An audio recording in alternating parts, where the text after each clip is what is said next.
Hey everyone, thank you so much for tuning into the PropsClear podcast. I'm your host, Jillian Angeline. We're doing something a little bit differently this week. I'm here for an in-person interview in Brooklyn, New York, talking with Karen Joyce. She's the co-founder of She Maps and the co-founder of GeoNadir. She's based in Australia and is here in the States for some meetings.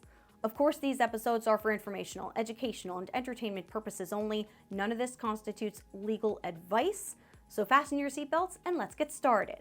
Thank you for having me on your podcast, and it's really nice to be here in Brooklyn today and having a chat in real life with someone as well. So much better than being on Zoom. Absolutely. So I've been mapping for many years now, probably about 25 years or so, I guess, and it's something that I'm particularly interested in because I really like looking at how the environment changes over time.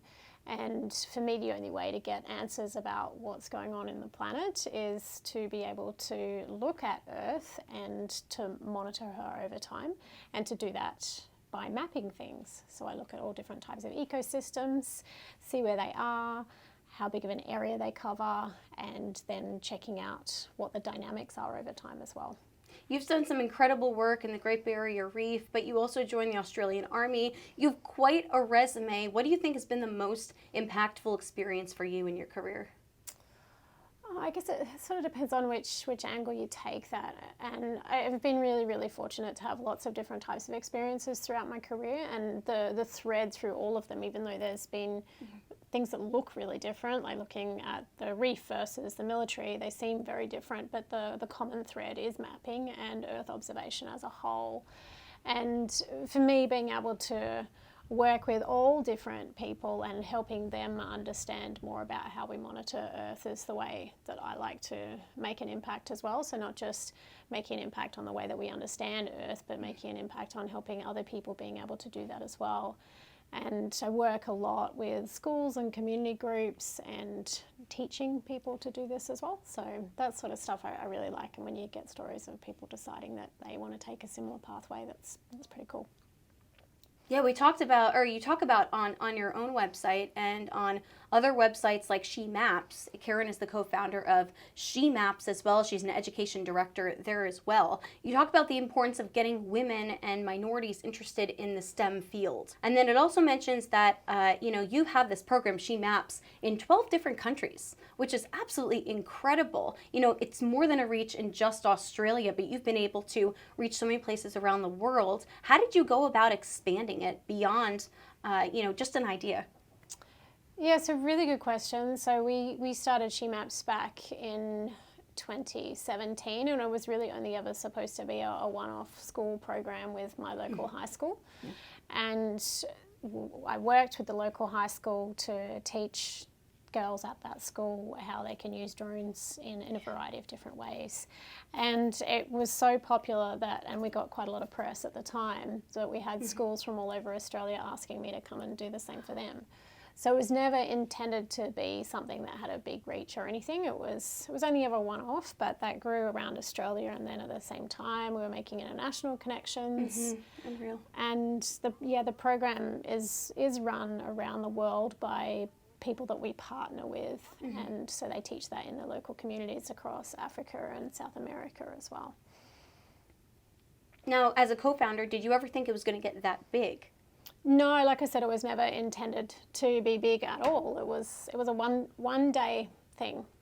But when we have other people that we meet up with and they'd like to achieve similar things in their own communities and we can support them to do that, then that's what we do. And my husband does a lot of the business build behind the scenes and works with the partners to be able to train them to run the program and continue working in their communities as well. Now, the way I met Karen is through social media. How important is social media to be able to spread the word about the importance of geospatial analysis?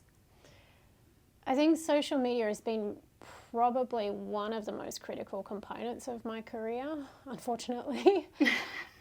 It was very Unfortunately. Well, yeah, I mean, it's got its goods and bads.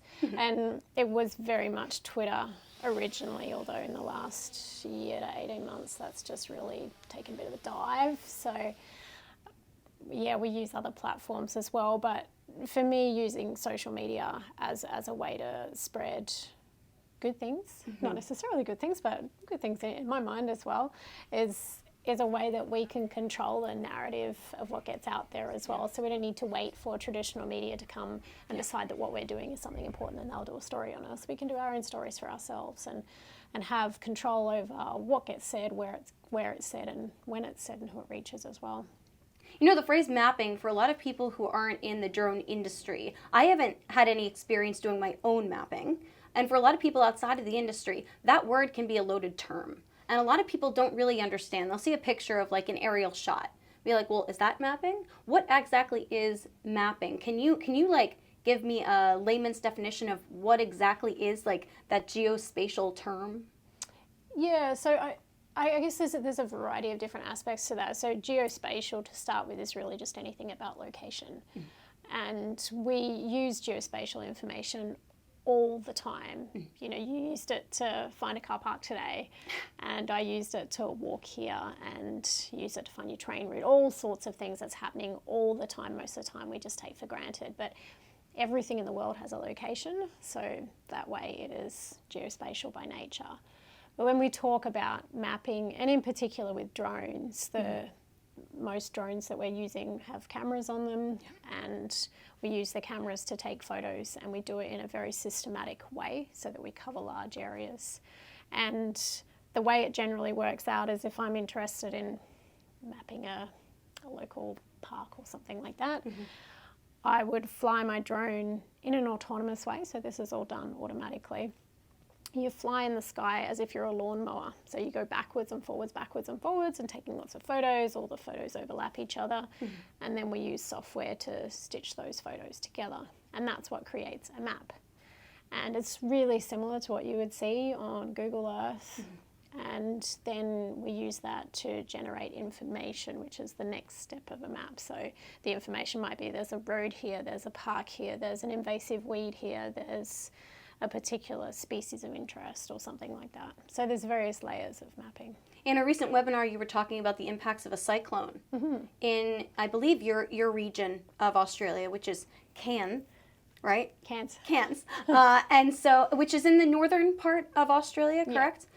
So now, tell me about the importance of using the drone mapping and geospatial work to see the impact of something like a storm. Yeah, so somewhere that drones are particularly helpful. So we had a cyclone in Cairns just before Christmas. So a cyclone or a hurricane, a typhoon, depending on where you are. They're called cyclones in Australia. And it was the cyclone itself actually wasn't that damaging. It was in some beach areas, but it was actually the flooding afterwards that caused the main issue. And incidentally, there was another one that went through the region just last week as well. So it's... We live in the tropics, we're prone to these types of events, and one of the reasons that we map in the area is to look at how our beaches are changing over time. So I have a good time series of drone mapping in my local beaches, and then I was mapping directly after the cyclone as well, and that helps us be able to understand where we've lost sand, where it's been eroded from, and where it's gone to as well. So it's been eroded and then it's been deposited in other areas. And then of course we can map the loss of vegetation that has been cut away as well. So lots of different ways that we can use drones there. If someone has no experience with mapping, but who wants to actually get a feel for it, beyond, when I say no experience, beyond using, Apple Maps or beyond using, other Google Maps or something, how would they get involved or at least try something out? I know GeoNadir has a free version to be able to play around, and add that kind of software to your drone work. But where does someone start? Yeah, so there's so many different resources that are available online, and so if you already have a drone that has a camera that points down, depending on the type of drone you have, there'll be apps that support mapping for you, and they are really easy to use, and some are free and some are not, the usual sort of thing. And then it's a case of getting out there and capturing the data. And then the next trickiest bit, I guess, is processing that, which is what we do at GeoNadir. So you upload the photos you take, and then we take care of making it into a map for you. And that actually is a really easy process now, that you don't need to know anything. You just upload the data and it gets done. And that's one thing that I love about GeoNadir. If you go to your website, it talks about how you and your other founders and partners didn't think that there was something out there that would help someone with enough storage capabilities, analysis to be able to do that. So tell me what separates GeoNadir from other mapping systems out there, like a Pix4D or something like that. Yeah, so there's lots of different applications that do similar things. Yeah. And I guess the way that we look at it is that I'm mostly interested in helping people understand more about Earth by viewing her from above. That's the crux of things. And we know that the way that we work, not just in drone mapping, but collaboratively in other spaces as well, is that we do work collaboratively. We work together on Google Docs or Teams or Notion or Figma or whatever software it is that you're using that's really collaborative and people can be working on the same thing at the same time. That sort of thing hasn't been available in drone mapping, so that was something that we really wanted to bring teams together to be able to do that. So not just processing data, but be able to collaborate to get information, and then really being able to share what you're doing as well. So it's not just about sticking the photos together, which is what your Pix4D and AgiSoft and those ones will do as well, but it's really is that full solution that makes it really easy for people to store, process, manage, and analyze and collaborate with their drone data. And when you say store, you mean having, it's like cloud storage almost, correct? Yep. So that's something that you think is lacking in a lot of places. Yeah, so it's all browser based that we work on, and that enables us to process on the cloud as well. And it also means that you don't have to worry about the computer capability that you have yourself. So the software that we use for processing drone data is really heavy. So you do need a high-end computer to be able to process it properly, and the files are massive, so you need somewhere to store them. So along the lines then of also the learning curve of being able to use that software, we just sort of cut all those components out and just go straight to, it's all stored and it's all available for you online. So you do have to have internet, so that's the downside. You can't just be off in the middle of nowhere. But yeah, there's always pros and cons. And if you are, there's always Starlink or something like that, I assume. yeah, it's becoming less and less of an issue, right? Yeah, that is true. So now, what are you doing here in New York City? When I saw Karen's post that she was going to be here in the Big Apple, I wanted to find a way to meet her in person and do this interview. So what brings you here to the U.S.? Yeah, so I'm just here expanding my network and meeting people, to be honest. So people like yourself and a lot of others from universities to look at new potential collaborations. So yeah, a couple of visits with the local universities here in the city, but then also upstate as well. And really fortunate that Billy Joel happens to be playing next weekend. So I managed to get a concert in while we're at it as well. Well, there you go. That's always a plus. What's your favorite Billy Joel song? Scenes from an Italian Restaurant. I don't know that one. I'm going to have to listen to that one. Less familiar to many, but yes, very worth it. I love that. Wow. And then tell me about, a lot of people are always fascinated by Australia. I met with Debbie Saunders remotely, talking with her. Dr. Deborah Saunders is the head of wildlife drones, talking about using drones to help search for and count wildlife, not only just in Australia, but in places like Vietnam with the pangolin. How important is it to have that kind of collaboration across the entire country and continent of Australia? I mean, you have quite a strong background, and so do some of the other women and drone leaders in Australia.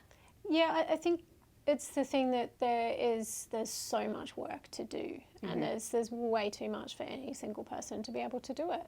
And I know that you can either go into these types of situations with a competitive type mindset, and that's just not who I am. I much rather collaborate with people to be able to get work done. So the more that we can build our networks to be able to do that, the better off I think that we all are. I love that. And if someone wants to find a way to contact you, and beyond this discussion, if they're interested in learning more or partnering with you or finding a way to add She Maps into their curriculum, I think a lot of STEM teachers would be fascinated by She Maps. How can they get a hold of you, or how can they find out more about some of the efforts and initiatives that you've been doing? Probably the easiest thing is just to Google me.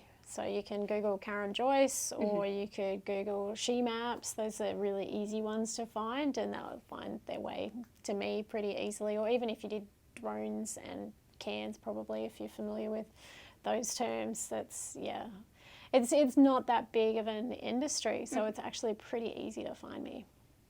That's good to know. And my last question is, why drones? You could do anything in the world. Why focus on this industry and build your brand in this industry? So I've been working with Earth observation since the mid-90s, so mostly with satellites and aerial camera systems, and that's where my background is. And only really with drones in the last 10, 11 years or so.